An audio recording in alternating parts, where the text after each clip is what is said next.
Оқытып тәлім бердің, 11 жылдай білім нәрін бердің, жақсылықтың бізге бәрін бердің.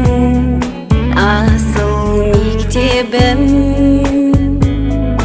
Ұстаздар, қымбат жандар, мейіріммен бізге тіл қатқандар, санамызға біздің нұр жаққандар, біздер үшін сіздер қымбат.